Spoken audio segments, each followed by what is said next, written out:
The receipt for transgender animal experimentation is like as long as a CVS receipt. I mean, it just keeps going and going and going. They're actively funding dozens of projects right now. The NIH, the National Science Foundation, are actively funding dozens of projects right now that are funding the creation of transgender lab animals for these experiments.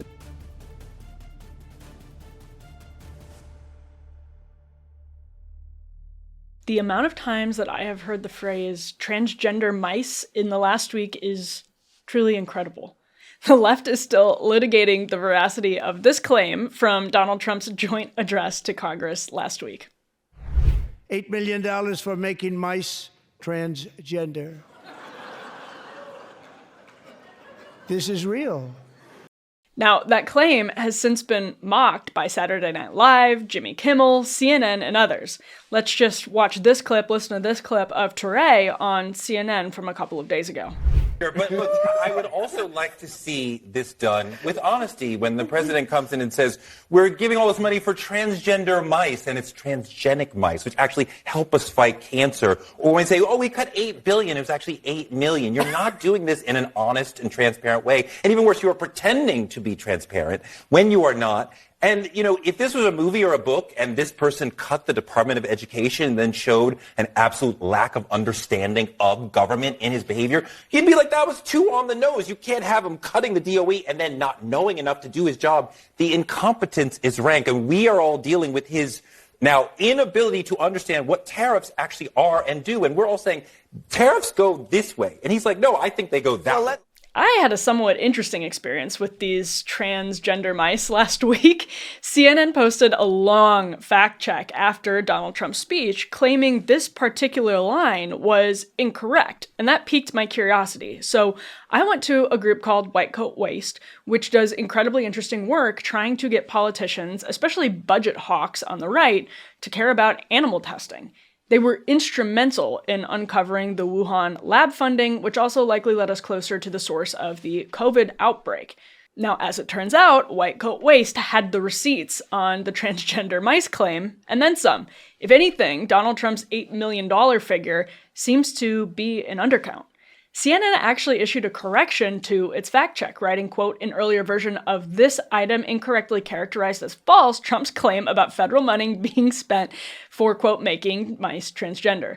The article has been updated with context about the spending, which was for research studies on the potential human health impacts of treatments used in gender-affirming care.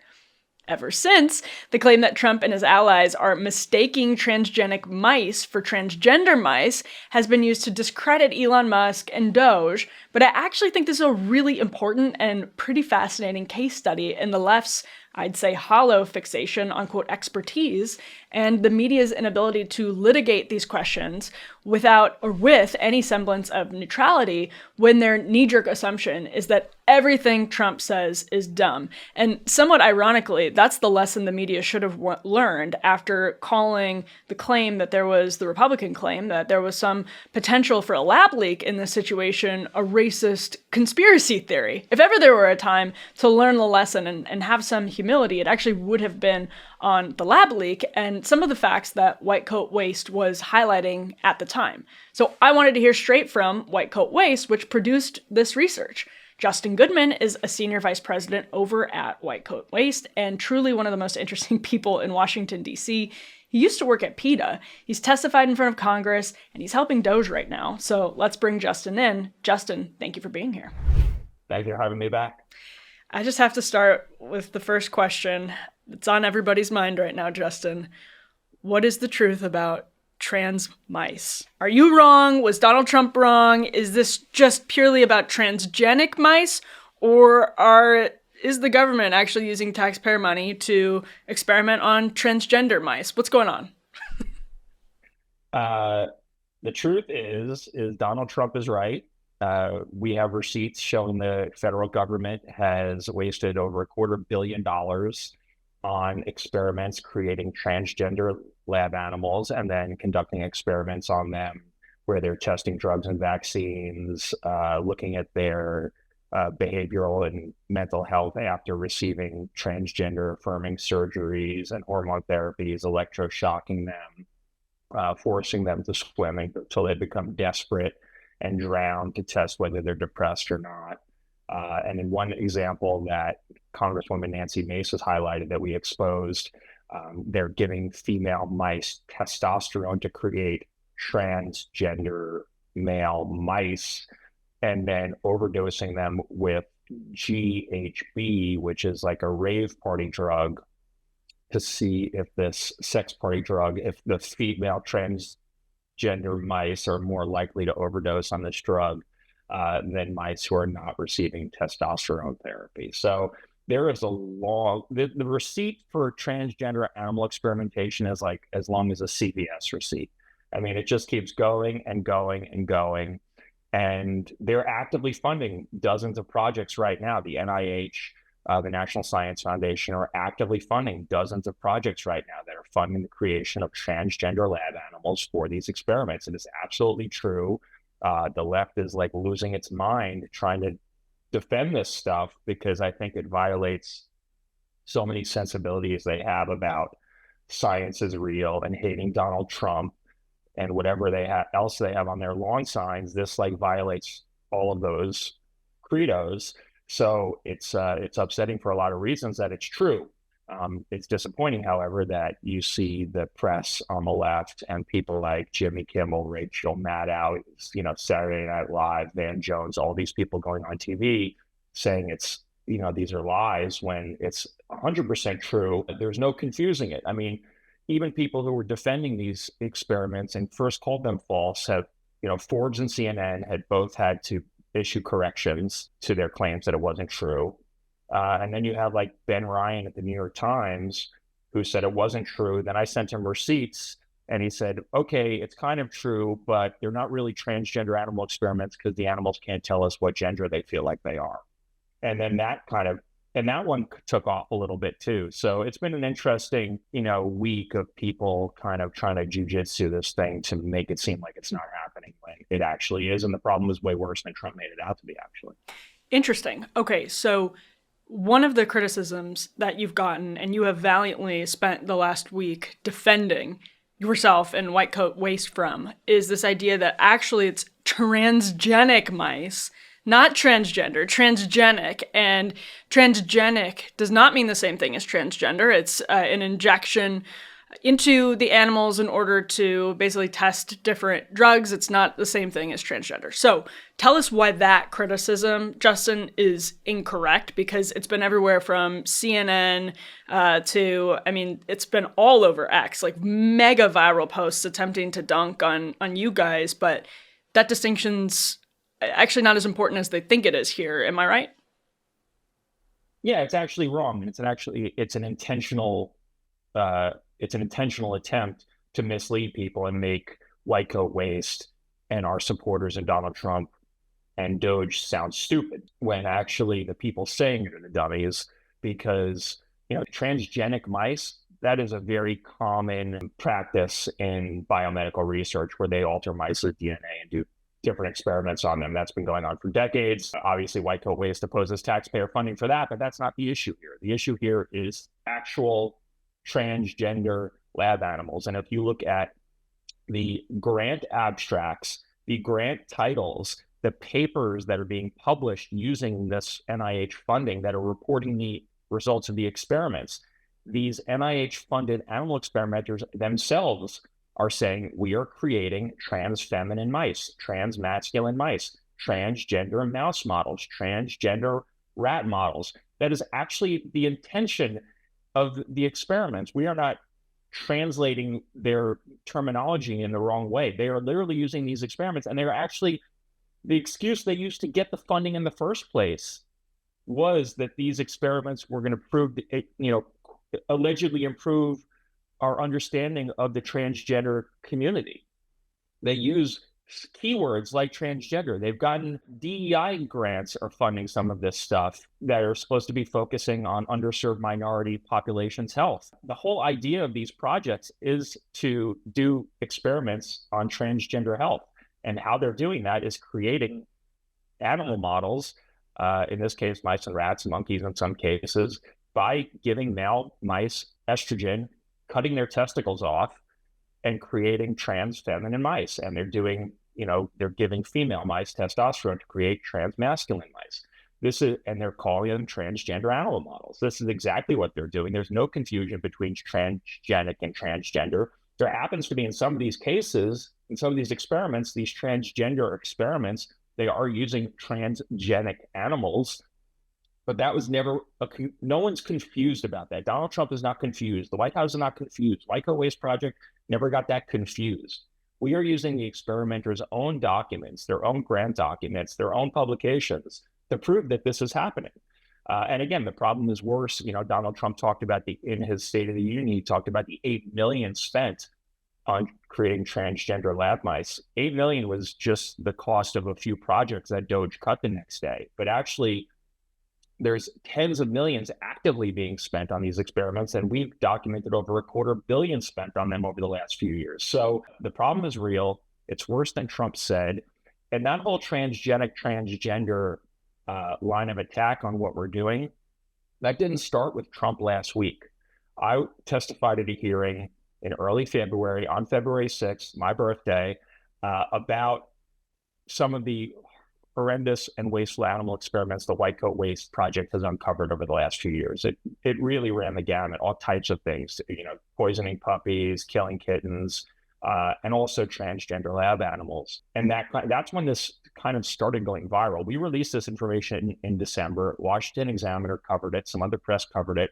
February, I testified at this hearing with Nancy Mace, Eli Crane, Lauren Boebert, the GOP oversight folks. And we talked about transgender lab animals. Nancy Mace did an opening statement about it.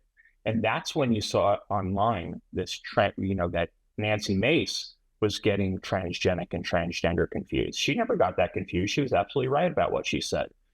But there must have been a memo that went out.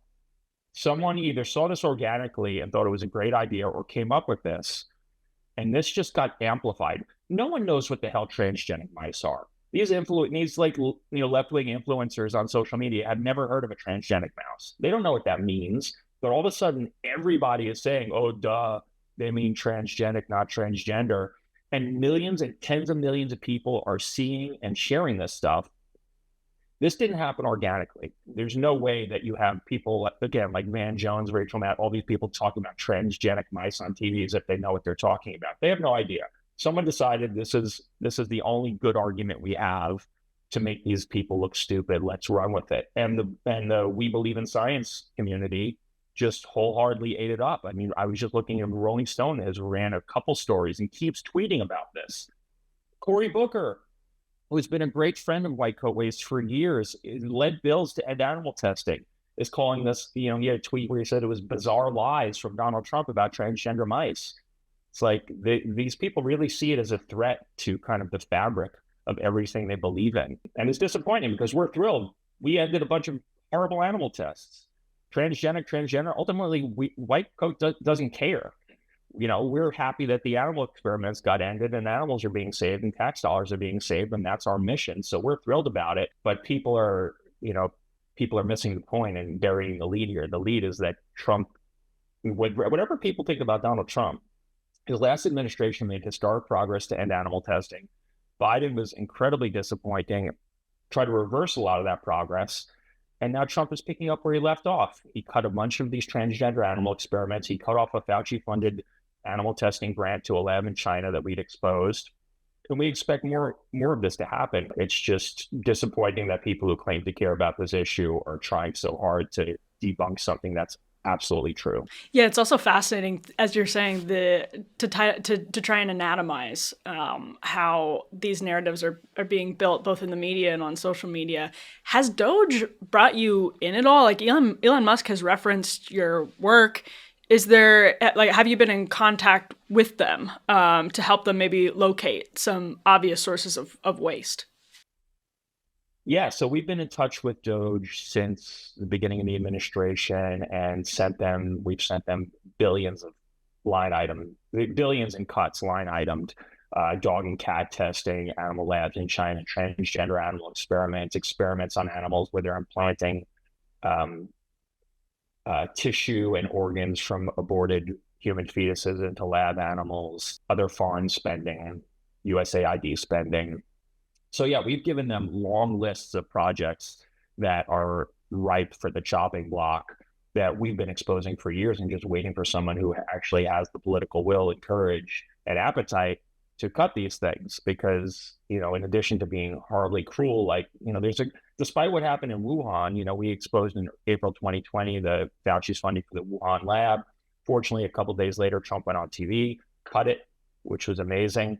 There's still 23 labs as of this morning in China that the NIH approves for federal funding. And some of them, we had documents from one of them where one of these labs in China is getting money right now from NIH and DOD to abuse 300 beagle puppies a week in drug testing, where they're force feeding and injecting these puppies with experimental drugs. And the contracts that we got say we pick beagles because they're cute, docile, and easy to domesticate. So they're using beagle puppies for the same reason they make great pets. And we're still funding these labs, even though they're completely unaccountable. The Chinese government has refused to cooperate with investigations into the origins of COVID. Most people believe, including the Biden administration, that COVID started in the lab in Wuhan. We're still shipping tax dollars over there. So, again, cruelty, wasteful spending, and there's national security risks for some of this funding too. So it really does check every box, particularly for this administration, in terms of projects that can easily be cut, make the base happy, save tax dollars, save animals. It's a win-win for everybody. And have you all been in touch, maybe in the past or the present, with likely incoming NIH head Jay Bhattacharya? Do you expect him to be an ally in this as well? Yeah, absolutely. Jay Bhattacharya is a friend of White Coat, has been for years. He's tweeted that White Coat Waste are absolute heroes, which I loved it back when he said it. Now there's the NIH director, presumptive NIH director. Obviously, we're even happier about it. But yeah, I used to appear on his Twitter Spaces that he was hosting to talk about our work on gain of function, Wuhan lab, Beaglegate, things like that. So yeah, we're thrilled. I mean, Jay is a very common sense guy. I think he's going to look to make reforms at the NIH that improve efficiency and cut waste and improve biomedical research. I mean, he's not anti-science by any means. He's a very thoughtful person, calculated person, and we're thrilled that he's ending up there. And we hope our fingers are crossed that he, number one, gets confirmed, but number two, brings some good people along with him who can help advance the agenda and do, what the Trump administration is trying to do in terms of cut waste at the NIH. We're also excited about Dr. Marty Makary at the FDA, also a fan of White Coat Waste, has been supporting our efforts for years on dog testing in particular. Most dogs in this country in laboratories are being used for FDA mandated drug testing, even though it's completely outdated and inefficient. So he's in a position now where he can take action on this issue. He's been critical for a very long time. And of course, RFK also has been sharing and amplifying our stuff for years. We're included in his book, The Real Anthony Fauci. He talks about our Beaglegate investigation and Wuhan lab investigation. So as far as I'm concerned, there is like a dream team in public health right now in this administration. And we have high hopes. And if the last couple of weeks are any indication, there's going to be a lot of great progress to cut wasteful spending on animal testing over the next couple of years. It's so interesting when you put it like that, because you sort of found yourself at the center of this fascinating transformation on the right. And you can tell some of the viewers and listeners about this, but the entire predicate of White Coat Waste is that the GOP, with its kind of Tom Coburns and Rand Pauls and Thomas Masseys, was always ripe for persuasion on this question of animal testing, because of the intersection between animal testing and government waste. But now you don't just have DOGE being concerned about government waste, you also have MAHA. And all of this seems to have happened since COVID, really. So did you ever think you would be in a situation in the year 2025 where you have a Republican president actually installing a dream team of former Democrats, in the case of RFK Jr., just people who are total allies to the cause of stopping animal testing, to the cause of getting Republicans to care about some of these topics? I mean, it just seems incredible. And I have to imagine for you, it's been almost surreal. Yeah. So for me personally, I'm not partisan. My party is the animals. That's really all I care about, is getting animals out of laboratories. And I'm, supportive of anyone who's going to come in and run the government in a way that reduces, that stops the government from forcing taxpayers to fund animal torture. I never thought that I would be excited about any type of leadership at the NIH. They're just such a broken bureaucracy for so many decades. And I've been so disappointed at every single turn with the NIH that I really never expected something like this to happen. So personally, I'm thrilled. As far as our organization, DOGE is in our DNA. White Coat Waste was founded a decade ago by my boss, our president and founder, Anthony Bellotti, who came out of Republican politics and was working on big defund campaigns, and also had worked in an animal laboratory at one time and was horrified by what he saw. So he made the connection. The federal government is the single largest funder of animal testing in the world. The U.S. government is the single largest funder of animal testing, not only in the country, in the world, and the NIH is the top dog there. And he thought, why can't we attack the animal testing problem like we attack these other issues, whether it was, Obamacare, Planned Parenthood, or whatever, where the issue is whether taxpayers should be footing the bill for a certain program. So he said we could be looking at taxpayer-funded animal experimentation the same way. And at its core, this is a nonpartisan issue. Animal testing actually has always been a very nonpartisan issue, going back to the 60s when Congress actually first started engaging on it. So his idea was to bring this issue where it belonged, in the center, and bring in the right, because for too long it had been politicized as a left-wing issue, and it's not really. It's actually a government waste issue. If you really want to look at the root of the problem of animal testing, it's that the federal government is subsidizing 2/3 of animal testing in this country, things that the private sector would never pay for, putting fish on treadmills, a lot of the transgender stuff we're talking about, poisoning puppies in some of these experiments, infesting them with insects, giving kittens COVID. These are things no one else is going to pay for except the federal government. So that was his model, and why White Coat has been successful, because we've been able to take this thing and bring it from like a radical animal rights thing, which it's not, to the center and right, which is we can attack this problem and save animals and save tax dollars by cutting wasteful government spending. And our position as an organization is let the private sector fund it. If there's things that have value here and there's some kind of return of investment for corporations or public health, let the private sector fund it, but don't force taxpayers to, because we know there's an enormous amount of waste in these agencies. 90%, close to 90 experts estimate that close to 90% of the biomedical research in this country is wasteful and wasting tax dollars. So let's change how we look at this. So that's how, that's been our bread and butter, is bringing in the center and right, people who love animals but don't love animal rights, and saying, hey, we can all agree that taxpayers shouldn't be footing the bill for puppy torture. And that's how we've been able to build this movement in the center right of people. People who, Joni Ernst is one of our greatest champions. She ran on a platform of Make 'em Squeal, which is a reference to pig castration.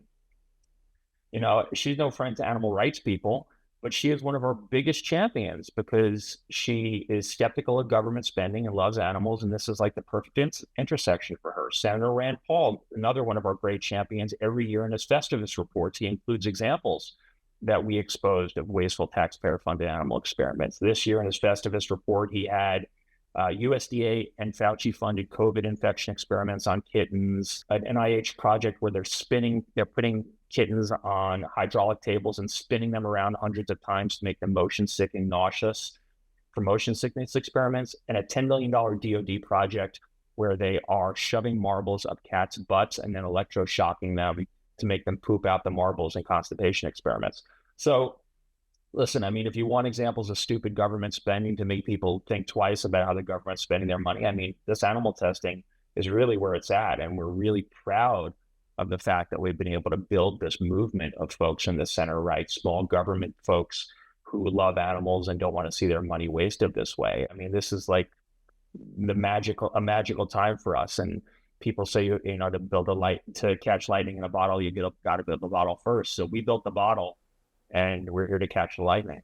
Well, and let's close the loop actually on this question of trans mice, because you said earlier that the government is wasting this money. And to me and most Americans, it's like, yeah, duh, this is ridiculous. But to others, they would say, well, what do you mean it's wasting the money? These are experiments that are actually helping develop important science and medical research.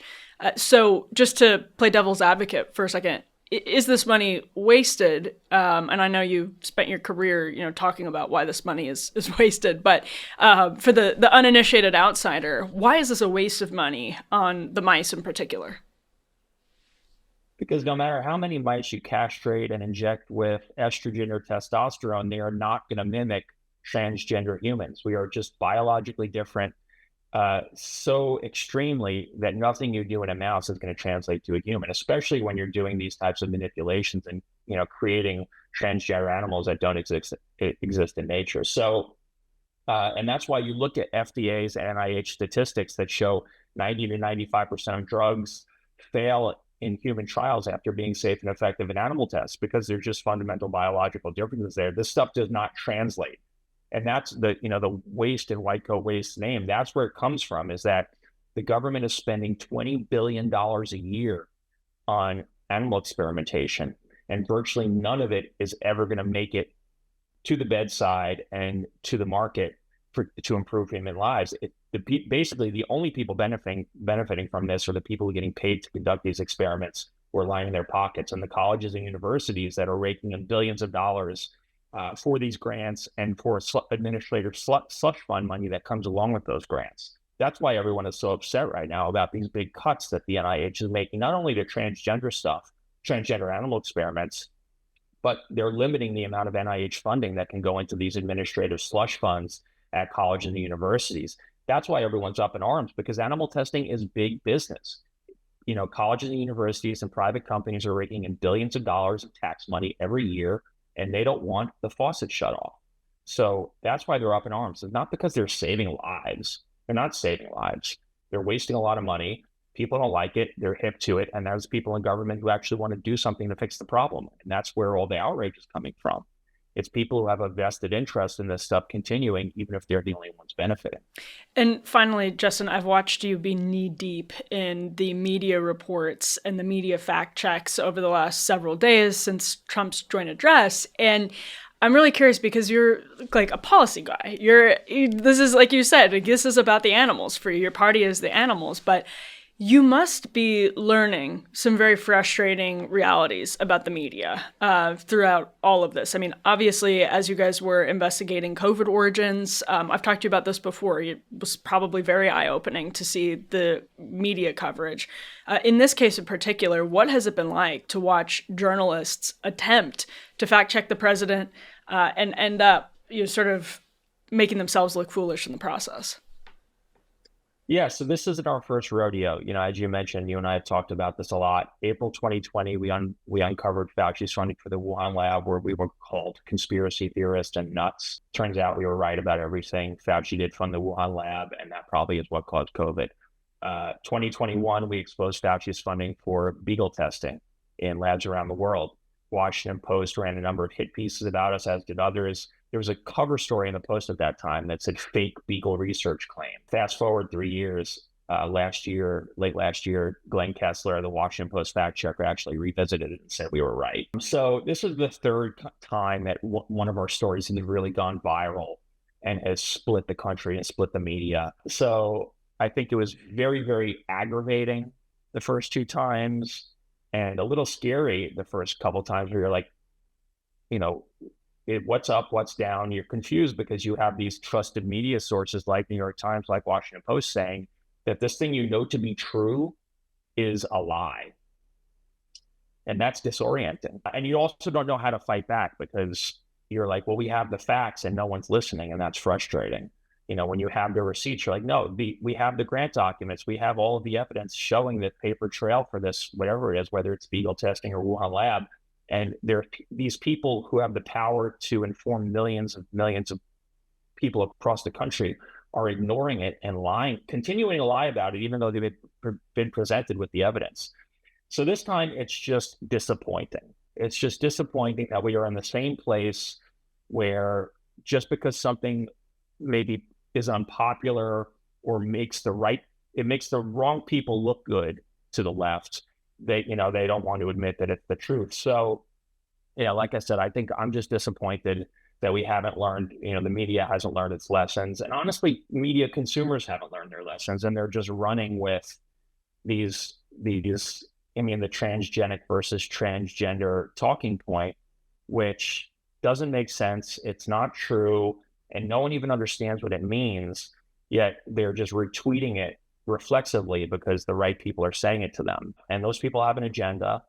And it's just that I think, unfortunately, a lot of people haven't learned to be better consumers of media. And I can't, you know what I mean? So I think after 5 years I blamed the media before, and I think it's in a large, there's a, they're to blame in a large part now, but I think people need to be smarter about being skeptical about what they're seeing and whether it makes sense and whether they even understand what they're saying. I think if you're retweeting transgender versus transgenic mice, you probably don't know what you're talking about.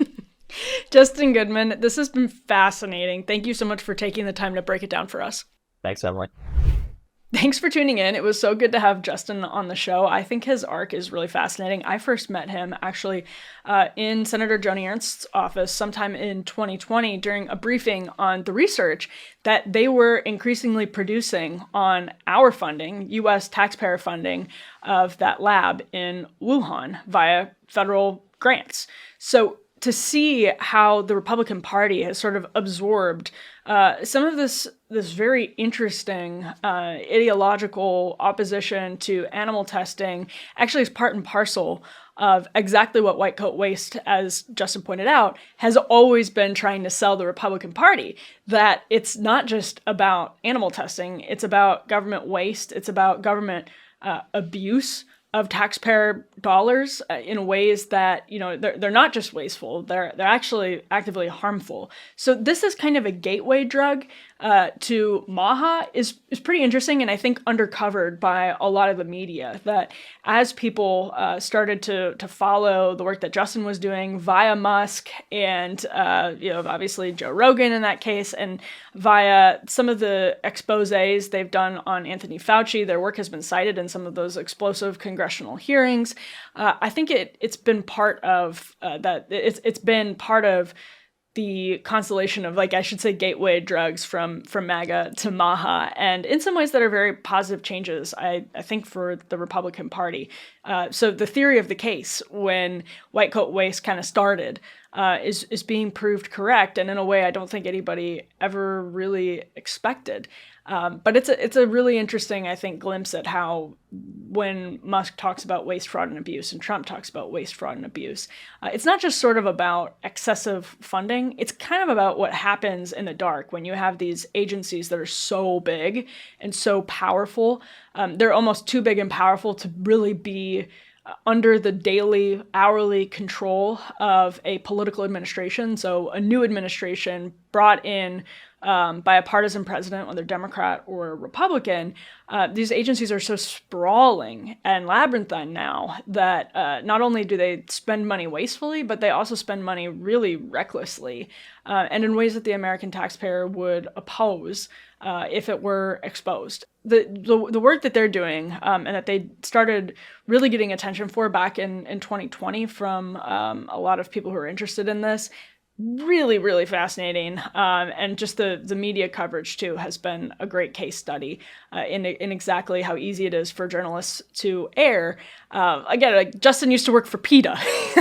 He's not, some longtime right-wing operative. And so the reflexive, distrust of anything that has Trump in it is just so resistant even to factual revelations. I mean, there's corrections in CNN, but as Justin mentioned, Rolling Stone has run fact checks on the fact checks that are incorrect. It's just really crazy. And it must be strange as somebody who doesn't come from right-wing world to watch that go down. So it was great to check in with Justin. Thank you so much for tuning in. Make sure to subscribe on YouTube, wherever you're downloading your podcasts, and you can go over to undercurrents.tv. If you subscribe in the next 24, 48 hours, you'll still have a chance to submit a question to the email address for premium subscribers only that would be potentially asked to Senator Ron Johnson at our live taping on Thursday. So make sure to get that in, subscribe over at undercurrents.tv, and we will be back here with more Undercurrents soon.